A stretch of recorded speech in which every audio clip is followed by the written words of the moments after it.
बिस्मिल्लाहिर्रहमानिर्रहीम अस्सलाम वालेकुम स्टूडेंट्स। अगर आप भी इंग्लिश की तैयारी करना चाहते हो और थोड़े से टॉपिक करके अच्छे मार्क्स लेना चाहते हो तो इस वीडियो को आपने कंप्लीट देखना है। ए टू जेड कंप्लीट गाइड आपको बताने लगा हूँ कि अभी करंट पेपर्स किधर से आ रहे हैं, कौन से इंपॉर्टेंट टॉपिक्स हैं जिनसे पेपर आ रहा है और थोड़े से टॉपिक्स करके किस तरह से आप अच्छे मार्क्स ले सकते हो। थोड़े टाइम के अंदर आप लोगों ने वीडियो कंप्लीट वॉच करनी है।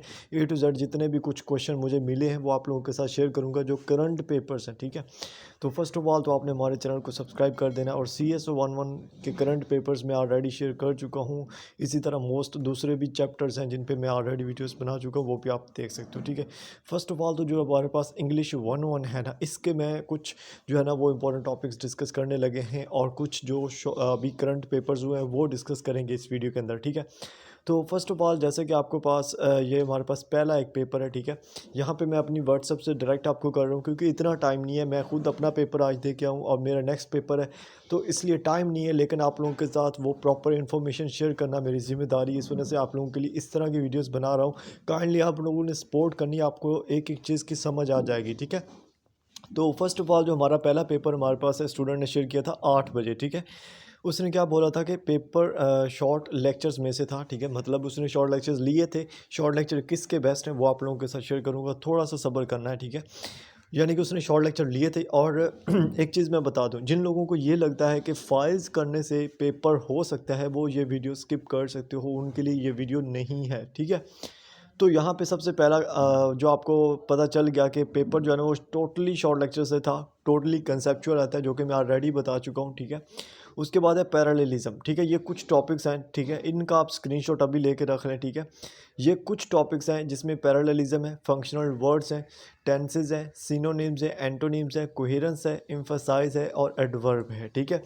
कुछ ये जो आपके पास टॉपिक्स हैं बहुत ही ज़्यादा इम्पोर्टेंट टॉपिक्स हैं, इनसे आपका पेपर मोस्टली आ रहा है, ठीक है।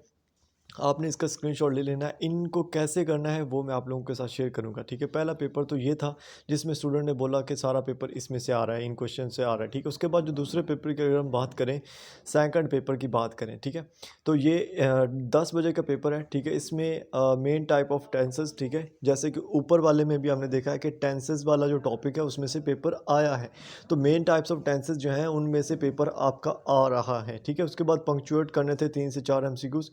पंक्चुएट का मतलब ये है कि वो जिनके अच्छा ऐसे मज़े के क्विज़ आते हैं कि सिर्फ ना उनके वो स्पेलिंग लिखने होते हैं और पंक्चुएट में ऐसा होता है कि कॉमा लगाना आना चाहिए, जो कि मैं पहले भी बताया, अपने जो लेक्चर मैंने बनाया था उसमें बताया था कि कॉमा लगाना आपको पता हो कि कॉमा जो है वो कहाँ कहाँ पे आप लगा सकते हो, ठीक है। तो उसको बोलते हैं पंक्चुएशन, ठीक है। तो पंक्चुएशन वाले बहुत इंपॉर्टेंट है, ये आपका एक इम्पोर्टेंट टॉपिक है, इसको आप लोगों ने लाजमी करना है, ठीक है। कैसे करना है वो भी बताऊंगा, ठीक है। उसके बाद यूज़ ऑफ आर्टिकल्स, ठीक है, ये आया। Means of I dot E and means of B T V का मतलब होता है बिटवीन, और आई डॉट ई का मतलब होता है सच एज, ठीक है। उसके बाद सिनोनिम्स ऑफ ऑफुल, ऑफुल का जो सिनोनिम है वो आता है। सिनोनिम्स और एंटोनिम्स के जो टॉपिक है वो हम ऊपर भी कवर कर चुके हैं, बट ये आप अगर ऐसे ही पुरानी फाइल्स करोगे आपको फ़ायदा नहीं होने वाला जब तक आपने हैंडआउट्स नहीं रीड आउट करोगे, तो ठीक है। उसके बाद अगर हम थर्ड पेपर की बात करें यहाँ पे, ठीक है, थर्ड पेपर की अगर हम बात करें तो थर्ड पेपर जो हमारा है ये 12 बजे का पेपर है और इसने लिखा है कि जनाब सारा जो पेपर था ना वो कंसेप्चुअल था, ठीक है। और मोस्टली MCQ सेंटेंस और पैराग्राफ और करेक्ट ऑप्शन वाले थे, ठीक है।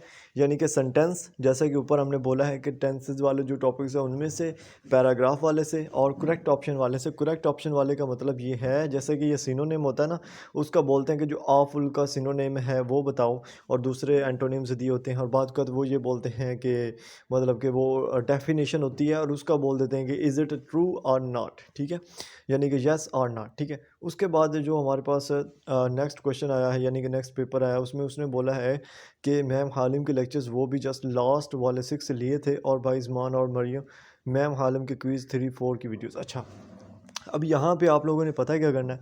मैम हालिम जो बेसिकली उनका हालिम व्यू इनसाइट के नाम से चैनल नहीं कर रहा हूँ, सॉरी चैनल है, ठीक है, यहाँ पे मैंने निकाला भी था, ठीक है। यहाँ पे आपको उनके शॉर्ट लेक्चर सीरीज़ देखने को मिल जाएगी कंप्लीट, ठीक है, A to Z कंप्लीट। और अभी की है रिसेंटली, अभी इसी सेमेस्टर में उन्होंने बनाई है। बेसिकली वो उनकी वीडियोस थोड़ी लेंथी हैं बट कंसेप्चुअल बेसिस हैं, और होप सो इनकी एक कंसेप्ट की आपको समझ आएगी, ठीक है। ये शॉर्टकट यूज़ नहीं करती, मैंने देखा इनका चैनल, इसीलिए आपको बोल रहा हूँ कि इनके जो लेक्चर्स हैं वो थोड़े लेंथी हो सकते हैं बट उसमें आपका कंसेप्ट क्लियर हो जाएगा, ठीक है। तो इनके लेक्चर्स आप ले सकते हो इनके अकॉर्डिंग, स्टूडेंट के अकॉर्डिंग भी और मेरे अकॉर्डिंग भी, ठीक है। उसके अलावा जो इस स्टूडेंट ने बोला है ना कि जो क्विज़ की वीडियोस थी 3 और 4 क्विज़ की वीडियोस, तो बेसिकली उनसे इतना पेपर नहीं आता, उन पे टाइम वेस्ट करने की ज़रूरत नहीं है, बल्कि उनकी जगह आपको और एक फ़ाइल जो है ना वो प्रोवाइड कर दूंगा, ठीक है। उसके बाद इसने बोला है हमारे पास अगेन इसी स्टूडेंट के हैं, इसने बोला कि जो पेपर था ना वो सारा कंसेप्चुअल था, ये वाला अगर आप कमेंट पढ़ो, ठीक है, पेपर पूरा कंसेप्चुअल था, और जो वर्ब, एडवर्ब, पंक्चुएशन मार्क्स और सिनोनिम्स है, ठीक है, ये वाला उसमें ज़्यादा चैप्टर में यानी कि क्वेश्चन आ रहे थे। वर्ब, एडवर्ब का वर्ब कहाँ पे लगनी है, एडवर्ब कौन सी है फॉलोइंग में से, पंक्चुएशन यानी कि कॉमा कहाँ पे लगेगा, ठीक है, और सिनोनिम जो है वो क्या है, एंटोनिम क्या है, इनसे आपका टॉपिक से ज़्यादा पेपर आया है। और ये जो आपके हैंडआउट्स के अंदर इनकी जो एक्सरसाइजेज हैं, जो कि मैं यहाँ पे आपको वीडियो एक बनाई थी, ठीक है, आपने देखी हो शायद आप लोगों ने देखी हो, 3 दिन पहले की बात है। यहाँ पे आपको वीडियो शो हो रही होगी मेरी, जिसमें मैंने बोला था कि आप इनके अंदर जो एक्सरसाइजेज हैं उनको कैसे कर सकते हो, जो क्विज़ेज़ हैं उनको कैसे कर सकते हो, ठीक है, सारा कुछ मैंने इस वीडियो के अंदर समझाया था। उन स्टूडेंट्स को पता होगा कि इनको कैसे करना है, ठीक है। उसके बाद ये एक स्टूडेंट ने फ़ाइल प्रोवाइड की थी, ये बेसिकली फ़ाइल जो है ये आफाक मलिक साहब की है, और आफाक मलिक साहब का जो चैनल है वो 15,000 से भी ज़्यादा सब्सक्राइबर पे मुश्तमिल है, और वो एक सीनियर मैं कहता हूँ कि अच्छे टीचर हैं, ठीक है, उनके मैं भी उनको टीचर ही बोलता हूँ बेसिकली, क्योंकि वो इंग्लिश में एक्सपर्ट हैं, इंग्लिश उनकी स्टडी में प्रोग्राम है वो इंग्लिश में है, और उनकी ये वाली फ़ाइल बहुत ही ज़्यादा बेनिफिट देने वाली है आप लोगों को। लेकिन मैं आपको ये रिकमेंड नहीं करूँगा कि आप टोटली इस फ़ाइल पर गुजारा करो। टोटली अगर आप इस फ़ाइल पर गुजारा करते हो तो आपका बेड़ा गर्क भी हो सकता है, क्योंकि एक तो ये लेंथी फ़ाइल है, 77 पेजेस पर मुश्तमिल ये एक फ़ाइल है, ठीक है। इसमें आपको थोड़ा सा लॉजिक लेके चलना पड़ेगा, और मैं आपको बताऊंगा कि कैसे करना है। फ़िलहाल मैं आपके साथ शेयर कर रहा हूँ कि पेपर आ कैसे रहा है और आप लोगों ने उसको फिर कैसे सॉल्व करना है वो फिर बताऊंगा। नेक्स्ट जो हमारे पास पेपर है वो कुछ इस तरह है, 8 बजे का ये पेपर है। उसने बोला है पहली लाइन में कि पेपर सारा क्या था, सिंपल सारा था, हैंड आउट से था, सिंपल था, हैंड आउट से था, और कुछ MCQ जो याद हैं वो ये हैं, ठीक है। उसने कुछ MCQs बताए हैं, जिसमें सबसे पहला है हमारे पास सब्सिक्वेंटली का स्पेलिंग था। अब ये स्पेलिंग वाले जो हैं ये देखें, मैंने पहले वीडियो बनाई थी, उसमें मैंने एक चीज़ क्लियर की थी कि अगर आपकी जनरल इंग्लिश अच्छी है तो आप इंग्लिश का पेपर बगैर पढ़े भी दे सकते हो, ठीक है। तो सब्सिक्वेंटली इसी तरह के और भी आपको आते हैं जो कि आपके हैंडआउट्स के अंदर से नहीं होते, बहुत ही सिंपल सा होता है, ठीक है।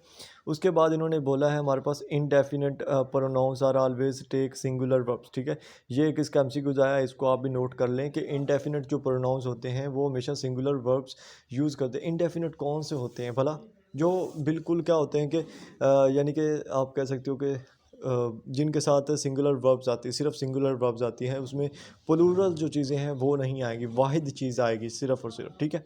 उसके बाद यहाँ पे अगर बात करें नेक्स्ट की, तो उसने बोला कि 3 से 4 MCQs are from the topic of sentence compound complex sentence. ये जो सेंटेंस की टाइप बताने वाले क्वेश्चन आते हैं ना कि ये सेंटेंस है, ये कंपाउंड है या कम्प्लेक्स है, तो उससे इसके आए हैं। तो ये आपने लेक्चर लोगे तो आपको ये क्लियर होगा कि ये कंपाउंड है या कम्प्लेक्स सेंटेंस है, क्योंकि इनकी डेफिनेशन आप करोगे आपको पता होगा कि किस में कौन सी चीज़ आए तो वो कंपाउंड बनता है, ठीक है। उसके बाद है एन इंट्रोडक्शन इन ऐसे कंटेन थीसिस स्टेटमेंट। ये इसने बता दिया है कि एक जो इंट्रोडक्शन होता है ना ऐसे का, उसके अंदर क्या चीज़ मौजूद होती है, उसके अंदर थीसिस स्टेटमेंट मौजूद होती है, ठीक है। उसके बाद नेक्स्ट जो क्वेश्चन है वो हमारे पास है कि passive voice sentences take form third form of the verb, ठीक है। यानी कि जो पैसिव वॉइस सेंटेंसेस होते हैं उनके अंदर जो वर्ब की फॉर्म होती है वो कौन सी होती है, बोला थर्ड फॉर्म ऑफ वर्ब होती है, ठीक है। थर्ड फॉर्म होती है, उसमें हम यूज़ करते हैं पैसिव वॉइस के अंदर। ये भी MCQs आया, ठीक है। उसके बाद है सुजान, आगे पता नहीं क्या था, एक्टिव वॉइस बताना था। अच्छा, ये कुछ सेंटेंस होगा उसका आपने एक्टिव वॉइस बताना था, और ये पहले भी हम बात कर चुके हैं कि एक्टिव और पैसिव वॉइस कितने ज़्यादा आ रहे हैं, ठीक है। जो नेक्स्ट हमारे पास यहाँ पे बहुत ही इंपॉर्टेंट टॉपिक है वो क्या है, काज एंड इफेक्ट। ठीक है, काज एंड इफेक्ट से उसने बोला कि 2-3 एमसीक्यूज आए थे। बेसिकली काज एंड इफेक्ट होता क्या है, बहुत ही इंपॉर्टेंट चैप्टर है पूरा आपके इंग्लिश 1-1 के अंदर। और इसकी सिंपल एग्जांपल मैं आपको बताना चाहूँगा कि फॉर एग्जांपल छोटा सा टेंस है हमारे पास, छोटा सा सेंटेंस है कि आज बारिश हुई जिसकी वजह से मैं स्कूल नहीं गया। ठीक है, तो यहाँ पे बेसिकली जो आपका काज आता है ना वो क्या है, आपकी बारिश है। कोई भी जो ऐसी चीज़ रोनमा हुई है जिसकी वजह से कोई दूसरी जिसने किसी दूसरी चीज़ पे असर डाला है।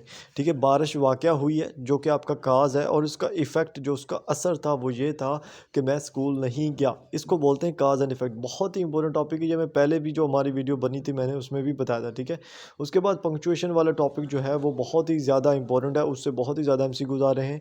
और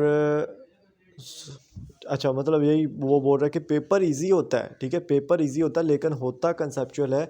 अगर आप लोगों की कॉमन से भी इंग्लिश अच्छी तो आप इजीली कर सकते हो। अब यहाँ पे इंपॉर्टेंट टॉपिक्स जो मैंने आपको बोला था कि मैं बताऊंगा वो कौन से हैं, तो वो रीड आउट कर लो आप। यहाँ पे मैं पहले भी आपको बोला, स्क्रीनशॉट आप चाहे ले लो। ठीक है, इसमें आपका आ जाता है पैरेललिज्म का, ठीक है, फंक्शनल वर्ड्स का, ठीक है, टेंसेस आ जाते हैं, टेंसेस की फॉर्म आ जाते हैं, टेंसेस की टाइप्स आ जाती हैं।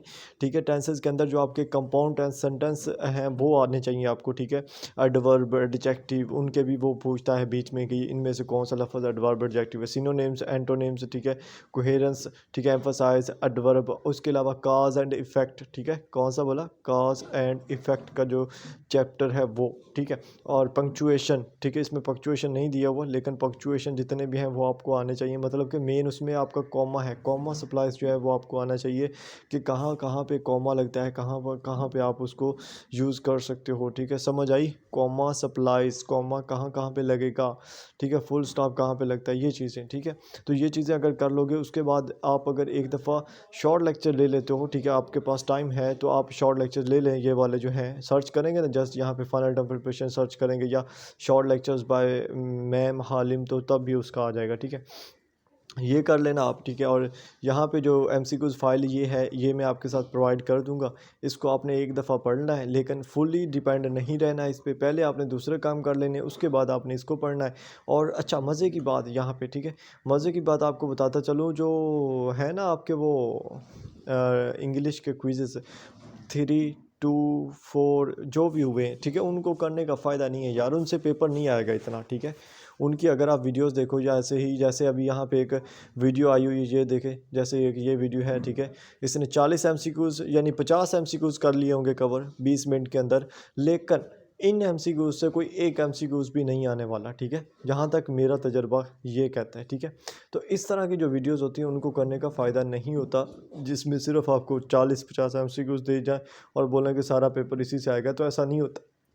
एक सब्जेक्ट ऐसा है जिसका पूरा पेपर जो है वो आ रहा है आपका हैंड आउट से, कंसेप्चुअल आ रहा है, फिर भी आप उसके चुगमे से एमसीक्यूज़ कर रहे हो, आपको लगता है उससे आएगा, ऐसा नहीं होता। ठीक है, तो जो इंपॉर्टेंट टॉपिक्स बताए हैं, जो आपको इंपॉर्टेंट चीज़ें बताई हैं, उनको आपने लास्ट में करना है। इन टॉपिक्स को आपने सिंपल सर्च कर लेना अपने हैंड आउट्स के अंदर, और वहाँ से सर्च करके इनको चेक कर लेना है। ठीक है, जो जो जिस लेक्चर में आए, फॉर एग्जांपल आपका जो काज एंड इफेक्ट का जो टॉपिक होगा वो लेक्चर अगर 21 के अंदर है तो आपने यूट्यूब पे जाना है, सर्च करना है 21 इंग्लिश 1-1 शॉर्ट लेक्चर 21, या आप ये जो मैम आलम की प्ले लिस्ट इसके अंदर अगर आप जाओगे तो इसमें आपको पूरी वो जो प्ले लिस्ट के अंदर मिल जाती हैं, सारी वीडियोस मिल जाती हैं देखने को। ठीक है, लेक्चर वाइज, तो उसमें से भी आप अपनी मर्ज़ी का जो जो टॉपिक होगा, जैसे इन्होंने सारे लेक्चर्स अपलोड किए हुए हैं। ठीक है, ये 45 तक इनकी वो कंप्लीट है ऑलरेडी। ठीक है, 9 दिन पहले इन्होंने कंप्लीट कर दी थी। तो यहाँ पे आप वो टॉपिक जो होगा, जो इंपॉर्टेंट होगा, वो आप यहाँ से देखते जाना। ठीक है, तो आपका वहाँ से तैयारी अच्छी हो जाएगी। ठीक है, होप सो आप लोगों को इस चीज़ की समझ आई होगी। ठीक है, अगर आई है तो चैनल को सब्सक्राइब कर देना, बेल आइकन को दबा देना है, और बस ठीक है, बाकी वीडियोस आपको देखने को मिल जाएंगी, और भी मैं कोशिश करूँगा मज़ीद वीडियोस अपलोड करने की। मिलते हैं नेक्स्ट वीडियोस में, अपना ख्याल रखिएगा, अल्लाह हाफ़िज़।